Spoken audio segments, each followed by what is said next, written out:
Hello friend, it's Mark out on the back 40, and in this episode we're going to talk a little bit about successional growth to give you some ideas of some different things you could do in different areas out on your property.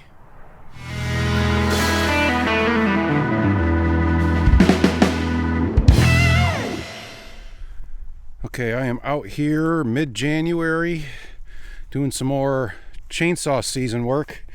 You can see right here, cut down some of these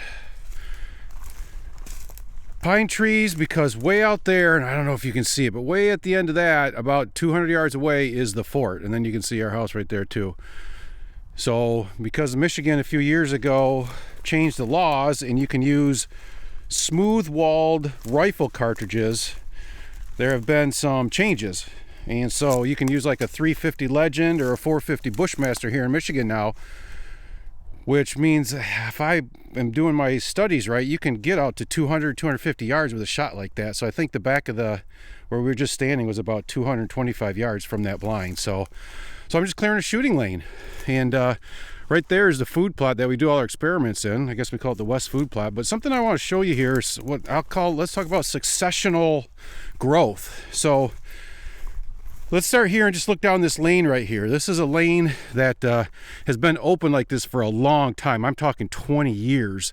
And it's just because there's grass in here. This used to be, 50, 100 years ago, this was a cow pasture. So all this is just fescue grass, I guess I'll call it, that is so thick that nothing can ever grow in it. I mean, I haven't done anything in this area. It hasn't been a priority yet for a long time. But I want to show you, about 5 years ago, I did cut some of these Scotch Pines down, and here's a pile of it. So just to see what's happening in here, I fell the Scotch Pine right on this fescue grass, and now look at what is happening where I fell the pines. I'll step back so you can kind of see what's going on here.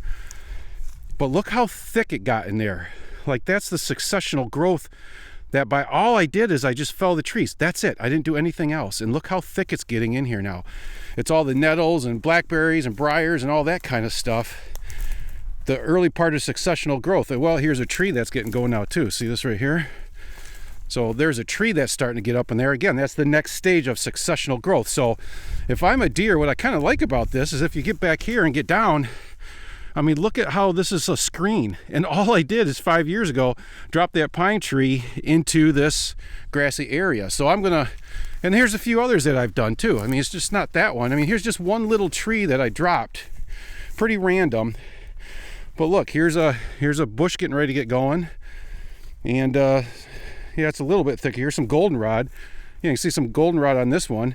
And again, look at how it's getting thick in here now. And all I did is drop that tree 5 years ago and haven't done another thing since. So I think what I might do is go along here and drop a few more in this way, and along here and drop a few more in this way. And I think I want to kind of tighten up this open corridor here. I'm not sure yet, because I do see them running around and rutting out in this, because it's a little bit open, but there's still some cover that they like. And I have seen them running around in here. So I'm not 100% sure that's what I'm going to do yet. I'm still thinking about it. But if I move you up here, and again, just to kind of look at what happens when you drop these things. Well, this one's not so much here. But it still is. I shouldn't say that. Now look right here. See how it just, I don't know if the camera picks that up, but it's just getting the early successional growth right there. It's getting thick right there. All the prickers are coming up. And you'd walk through there, you'd hate it. This little spot here too. So, and then we are getting some little oaks, and you can see them all in through here. All these little white oaks, which I understand are great. And see, the sun is just hitting some of these spots. So the squirrels and the turkeys, thank you very much for doing this work for me, so I don't have to plant these. So yeah, so that's, I just thought I'd show you that. Thought that was an interesting observation. Maybe on your place you've got some area like that, and if you don't have trees in a grassy area, maybe you go somewhere else on your property, knock some trees down and drag them into that area and just lay them there, and let the birds will sit on top of that stuff too, and when they take a dump, they'll be dropping seeds from around your property underneath those trees too. So, that might be a big reason. Maybe the birds have gone out back on that side of the property, ate some blackberries, came over here and roosted, and dropped down some seeds from inside. And that's how it got going. So whatever it is, I don't know. I just thought I'd point it out to you. Maybe a light bulb will go on for you. As long as we're talking about successional growth, I guess I'm going to keep going. For some reason, I guess I feel like talking today. So right here you can see this is a Scotch pine plantation. And look how dead and barren it is up under there. What I want to show you is, this will just be a short walk, hang in there with me.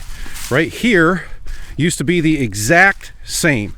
This whole plantation here went all the way to the north end of our property, way up there. But about 15 years ago, I rented a bulldozer and I bulldozed all of those trees in what you can see is this area. You can see there's no pines in here. Well, these big ones. I mean, there's some regeneration, but I took and I pushed all of them into 3 piles in here. And look at what has happened. This is 15 years later. This is mostly oaks in here. There's some cherry, there's some maple, there's some regenerating Scotch pine. There's also some natural white pine in this area. What I want to show you right over here is these big oaks, and that's what, I mean, to that tree is probably 30 yards. So, I mean, just to kind of show you what's going on here. These big oaks have been there for 100 years, and then there was pines from here all the way to, you can see those other pines over there is the west edge of my property. So I cleared out, this is probably 2 or 3 acres of all this. I just want you to see about 15 years after you would go in with a bulldozer or a forestry mulcher, or just go in with a chainsaw and cut them all down. You can see a scrape right here, a little overhanging branch, but and this is one of the piles that they were in. But you can see what it's going to look like and what's going to happen. At least in my area, it's mostly oaks, and it's probably came because of all the big oaks right over there. But this is filled with oaks now, and they bed in here like crazy. Actually, I should show you a place where they bed the most. I won't take you for that walk. You're going to get sick watching the video. But the mature oaks right over there, 30, 40 yards away, and then the line where all this successional growth is now 15 years old, right along that edge, they love to bed just inside the successional growth in there. Especially if there's a newer pine tree growing, they love to be by that pine tree right there. So I mean, like right next to that line. So again, it's that whole edge thing. They just love edge. But I just wanted you to see, if you're wondering what your place is going to look like 15 years after you decimate it, this is it. So now what's my next step here? Well, I kind of walked through here, and I still like what it looks like in here. I still think it's thick enough. I know that they bed in here. There's little pockets here and there, and you can see here's a trail that I made, and they use this trail a lot in this little micro food plot out here. But again, just look up in there, you can see what it would look like. I think it's still fine. I don't need to go through this and thin this out yet.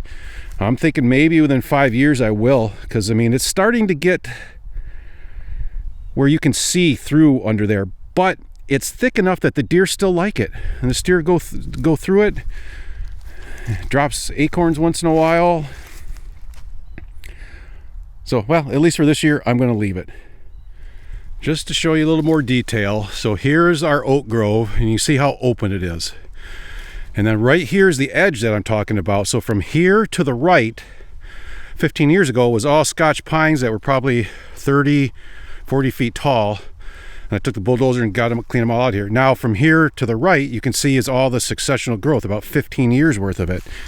And just kind of want to take you on a little walk through here just to show you, here is a trail that the deer have made for the most part. And again, here is where there are some beds. That's a bed right there. This is a bed right here. Look at that. You see they got up this morning, took a piss before they moved on, but they were sleeping here last night, it looks like to me. Again, underneath a little tree here. But if you move into the successional area a little bit, you can just kind of see how it gets a little brushy and a little thick. And they've got some trails through this. They don't have the trails back in there through the new or the old stuff because it's too open, but they like to be right on the edge of it, don't they? So yeah, this is kind of what it looks like. Just wanted you to be able to see this in case you're wondering and thinking about anything. Well, how about I just stay on the theme of successional growth, and in this one I'm going to call this natural successional growth. So right over here is where we've been looking at the 15 years ago bulldozer, and it ends, this is the north end of it right here. And so then we go across this little spot that I've never done anything with, and you can tell, And then is the continuation of the pines. And what is happening with these Scotch pines is, if you look up here, you can see they're thinning out underneath. They're so old and tall, and everything from here down is dying, that some sunlight is getting in here. And so natural succession is happening in here. So what it is, I mean, I guess let's just kind of dive right down in here a little bit. Okay, so here's the blackberries and the brambles. That was first part of it. And then the second part, you start getting some saplings, and now that is continuing, and you can see the white oaks. So the white oaks are the ones that, here we are in January, like winter time, they still have their leaves on even though they're dead. Those are white oaks. They hold their leaves, and so it's really easy to tell what a white oak is in the wintertime like this. And then in the spring, the bud continues to go out, and then it pushes the leaves off in the spring, early spring. So, but again, you can just see the natural succession that's happening because so many of these trees are starting to let light in it. Well, actually, look at this. The sun's shining right now. What great timing. We haven't seen the sun in over a month here. This is a great day. That's why I'm outside. So you can see the sun is shining in here now. And so that sun is starting to hit the floor, and stuff is starting to grow, and it's starting to get thick, even though we still have all these pines in here. But that's only because if you come out here a little ways, you know, it's open here. It's open in this area, so that's why the sun can get into this little spot here. So I guess it just shows you don't even have to like take everything out. If you just cut a few corridors where the sun can start setting in, succession will start happening all on its own. Then you don't have to spend time, nor do you have to spend money on bushes and plants and trees to do them yourself. It's so much easier to let Mother Nature do it, right? So finished taking you on a walk here. Behind us right there was the bedding area that I showed you, the successional growth, the 15-year-old stuff. Then we come out here and there's this little micro plot. Now we're on the northwest corner of our property. And if you remember in a video I did, oh gosh, maybe a year ago, I kind of talked about building their pattern. So this is what I talked about. I had to build this bedding area to get them to start doing the pattern that I wanted them to do, so they would come by our west blind, and it has been working. So what they do is behind us, they bed, and then they get up and they hit that little micro plot that I just showed you in there. We got two of those stuck in there. I'm guessing they hit that, and the sun's still pretty high in the air. They move around, hit that. Then when it starts getting dark out, they start heading this way. It's still thick, it's still comfortable for them. And there's a few different trails that head down this direction. And then they come out into the west plot here. So it's not a completely open farm field. I think they still feel comfortable in here. And so they they're comfortable enough to come out into this west plot. And the west plot has got our west blind way up to the right here. But what I'm hoping that they normally do is they might come out here and eat for a little bit and then go up to the west blind to get a drink of water out of that tub, or hit the licking branch, or both, or they come straight from that bedding I just had you in. They walk down and they hit the scrape and the water first, and then come out into the food plot. Yeah, right there's the blind. So, and then as it gets dark, they'll be here until dark, and then they head south another, I don't know, 300 yards, and then they're into the farm fields when it's dark out and they feel real comfortable. So that is the pattern. Now that I've been able to show you the bedding that we had to make way up there, just to give you an idea. So the bedding's up there, right? About 150 yards. They get down here to the transition zone where they want to be up and moving around, but it's still a little bit too light for them to feel comfortable going out into farm fields. And that's why we kind of keep it thick around here. And then once it starts getting darker, they go south another 200, 250 yards, and boom, they're out in the farm field eating soybeans or corn, depending on what they plant that year. So yeah, that's kind of what the setup is. I just wanted you to see it.